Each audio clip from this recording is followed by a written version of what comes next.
பகவானுடைய திவ்ய மங்கள நாமத்தோடு ஆரம்பித்துள்ளோம். இந்த நாள் முழுவதும் நமக்கு மங்களமாக இருக்கட்டும்.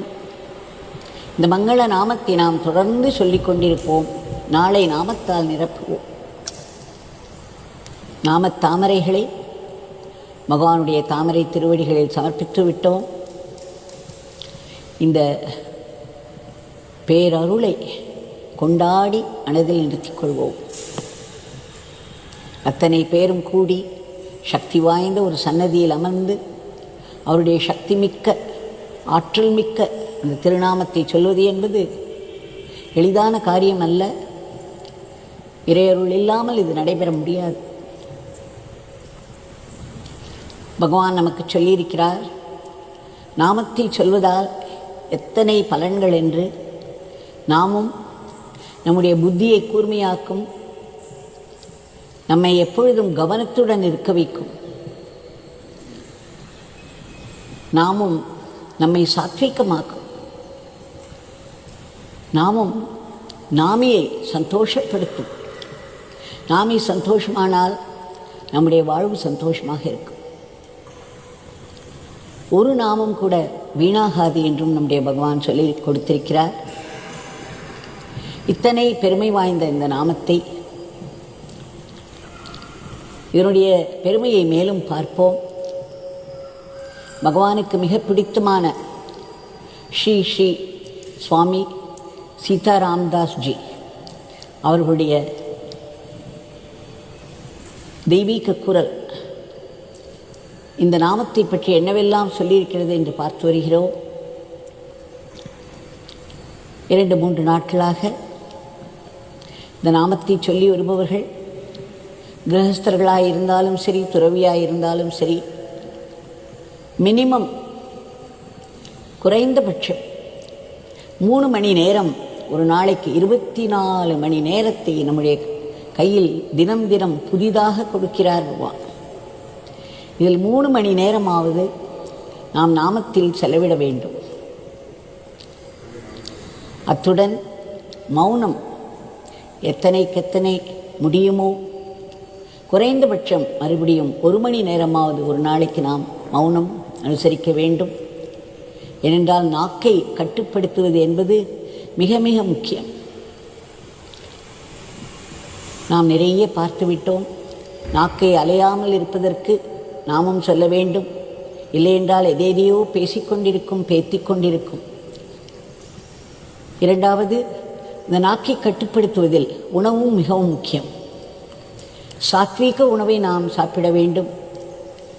மிகவும் காரமாகவும் புளிப்பாகவும் இன்னும் எத்தனையோ வகைகள் இருக்கின்றன. பஞ்சன்ட் என்று சொல்வார்கள் ஆங்கிலத்தில். கூடிய மட்டும் அவற்றையெல்லாம் குறைத்து ரொம்பவும் ருச்சி பார்க்காமல் சாத்வீகமான உணவை நாம் சாப்பிட வேண்டும். நம்ம எல்லோருக்கும் தெரியும் பகவான் எப்படியெல்லாம் இருந்தார் என்று. இப்பொழுது வர இருக்கிற நவராத்திரி 9 நாட்களும் பகவான் தண்ணீர் கூட குடிக்காமல் இருந்திருப்பார் பல வருஷங்கள். பிறகு தண்ணீர் மட்டும் அருந்தினார். அவருடைய கடைசி அந்த 9வது நாள் முடிந்த பிறகு அவருடைய மாணவர்கள் வந்து அவரை தூக்கி கொண்டு கங்கை கரையில் சென்று அந்த கங்கா ஜலத்தை அவருடைய வாயில் விடுவார்களாம். அது எதற்கு என்று பகவானிடம் கேட்டபொழுது அவர் என்ன சொன்னார் தெரியுமா? உன்னுடைய உடம்பையும் மனதையும் புனிதமாக்க வேண்டும். To divinise your body and mind, the fasting is necessary, absolutely necessary. கண்டிப்பாக நாம் விரதம் இருப்பவர்கள், உண்ணா விரதம், அந்த உபவாசம் என்று சொல்வார்கள், மனதை பட்டினி போட வேண்டும். விஷயங்களிலிருந்து மனதை விலக்க வேண்டும். மனதிற்கு அந்த பட்டினியை கொடுக்க வேண்டும் என்றால் நம் உணவிலும் பட்டினியை அனுசரிக்க வேண்டும். எந்த உணவுகள் எல்லாம் நமக்கு ஒரே உயர்ந்த இறை சிந்தனைகளை தருமோ, வாக்கில் இனிமையை தருமோ, மற்றவர்களிடம் நல்லிணக்கத்தை வைத்துக்கொள்ள உதவுமோ, அந்த மாதிரி உணவுகளை நாம் சாப்பிட்டு வந்தோமானால் நம்முடைய கோபம் குறையும், பயம் குறையும், துக்கம் குறையும், பொறாமை குறையும். பெருகிக்கொண்டே இருக்கும் ஆசைகள் தேவைகளாக மாறுவதற்கு முன்பு ஆசைகளே குறைந்துவிடும். இப்படி பல நன்மைகள் நமக்கு இருக்கின்றன. சீதாராமதாஸ் ஜி சொல்கிறார், இந்த இக வாழ்க்கை நம்முடைய அன்றாட வாழ்க்கை இருக்கிறதல்லவா, மற்றவர்களை அண்டி நாம் வாழ்கிறோம், ஒரு சமூகத்தில் இருக்கிறோம். இந்த வாழ்க்கைக்கு தேவையான முன்னேற்றத்தையும் கொடுக்கும், அக வாழ்க்கை தேவையான முன்னேற்றத்தையும் அது கொடுக்கும், உள்ளும் புறமும் தூய்மையாகும் என்றெல்லாம் நாமத்தை பற்றி விவரித்து கொண்டே போகலாம். அதில் மௌனம் மிகவும் முக்கியம். அதேபோல் நாக்கை அடக்குவதும் மிகவும் முக்கியம் என்று சொன்னோம். இன்றைக்கு இன்னொன்று பார்க்கலாம், கர்மங்கள். எத்தனையோ தான தர்மங்கள் செய்கிறோம், விரதங்கள் இருக்கிறோம். எந்த விதமான கர்மங்கள் செய்தாலும் சீதாராமதாஸ் ஜி சொல்கிறார், நாமம் சொல்லிக்கொண்டே செய்யுங்கள். இந்த நாமம்தான் இந்த கர்மங்களுக்கு உயிர் ஊட்டுகிறது என்கிறார். இறை சிந்தனை இல்லாமல், நாமத்தை சொல்லாமல் எந்த தான தர்மங்களையும் விரதங்களையும் நீங்கள் அனுசரித்தாலும் அவை உயிருடன் இருக்காது என்கிறார். நாமும் நம்முடைய செயல்களுக்கு உயிரை ஊட்டுகிறது. எந்த மாதிரியான உயிரை ஊட்டுகிறது? மிக உயர்ந்த பலன்களை தரக்கூடிய அந்த உயிரோட்டம். கடவுளை நினைக்காமல் நான் செய்கிறேன் தானம் என்று நினைத்தால் அதனுடைய பலன்கள் நாம் அனுபவிக்க வேண்டும். தானத்திலேயே எத்தனையோ வகை இருக்கிறது. தானம் கொடுப்பதற்கு தயக்கம் செய்து கொடுத்தோமானால் அது தானமாகாது. தானம் கொடுத்த பிறகு ஐயோ தானம் கொடுத்து விட்டோமே, இதை கொடுத்து விட்டோமே என்று வருந்தினோமானால் அது தானமாகாது. இப்படி பல வகைகள் உண்டு, பல விதிகள் உண்டு அதற்கு. இவர் சொல்கிறார், அத்தனையோடு சேர்த்து இதையும் சேர்த்துக் கொள்ளுங்கள், நாமத்தை சொல்லாமல் எந்த காரியத்தையும் செய்யாதீர்கள். நாமம்தான் அதற்கு ஆதாரம், நாமம்தான் அதற்கு உயிரை தருகிறது என்கிறார். ஆக நாம் ஒவ்வொன்றாக பார்த்து வருகிறோம். இந்த நாமம் நமக்கு தியானத்தின் முதல் படி.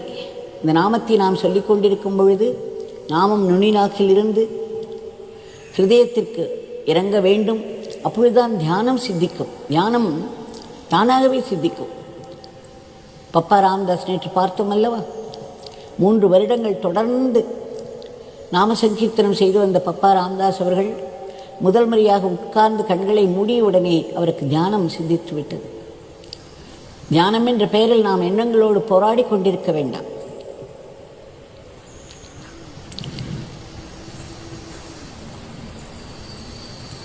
கடைசியாக பகவான் ஒன்று சொல்கிறார். இந்த பிச்சைக்காரனுக்கு இவருடைய தந்தை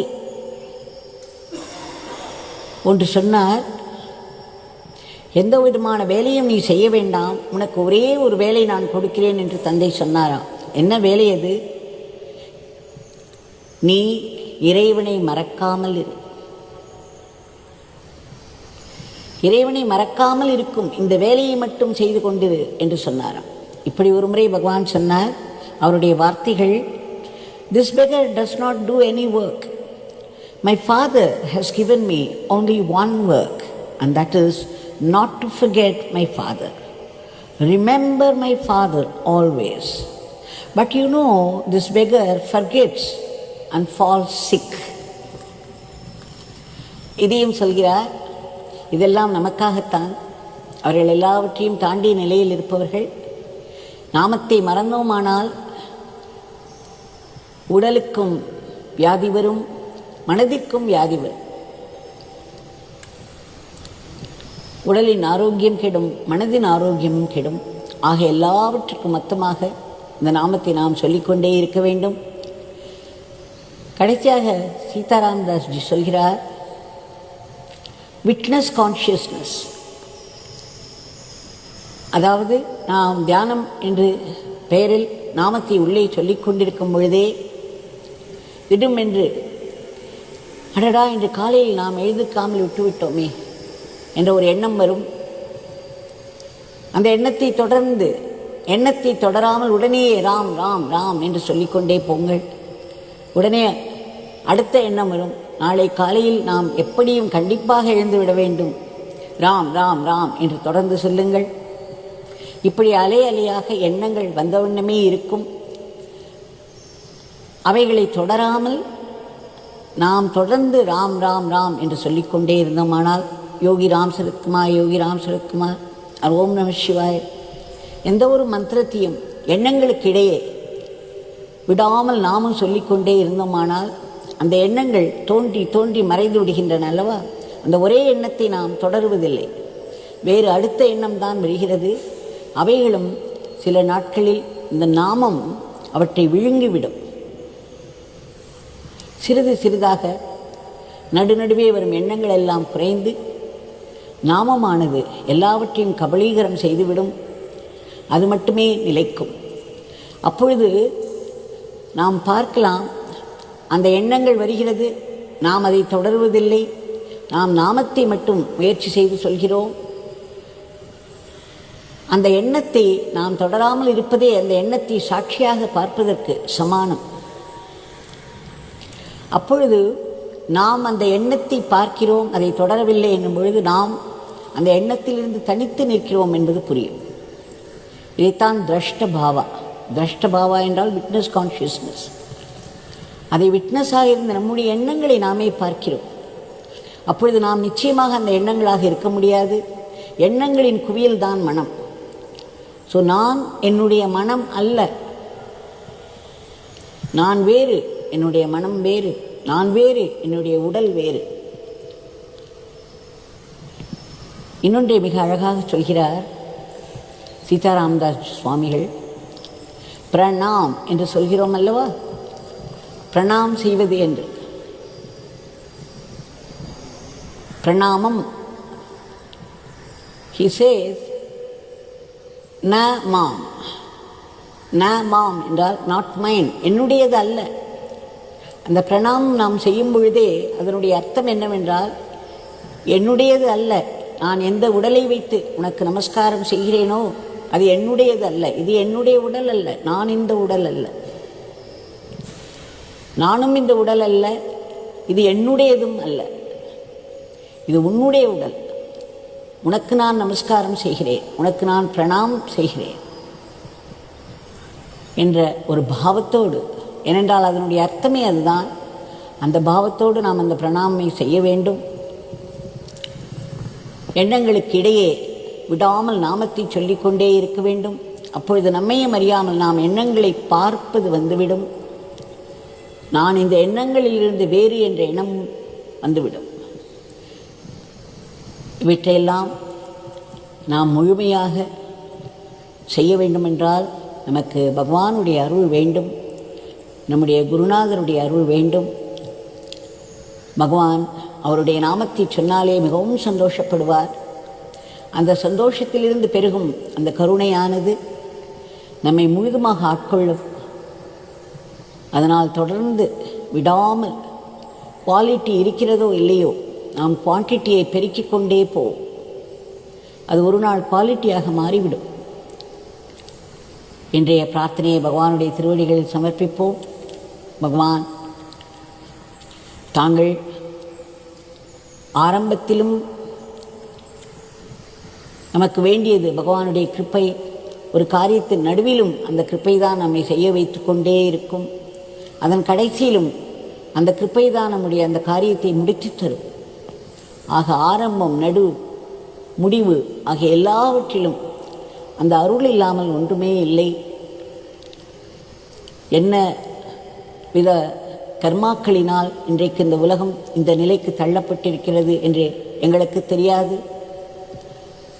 ஆனால் எங்களுக்கு ஒன்று தெரியும், தங்கள் கிருபையினால் முடியாத காரியமே ஒன்றுமில்லை என்று மீண்டும் மீண்டும் தங்களிடம் இறைஞ்சி வேண்டிக் கொள்கிறோம். தாங்கள் உடனடி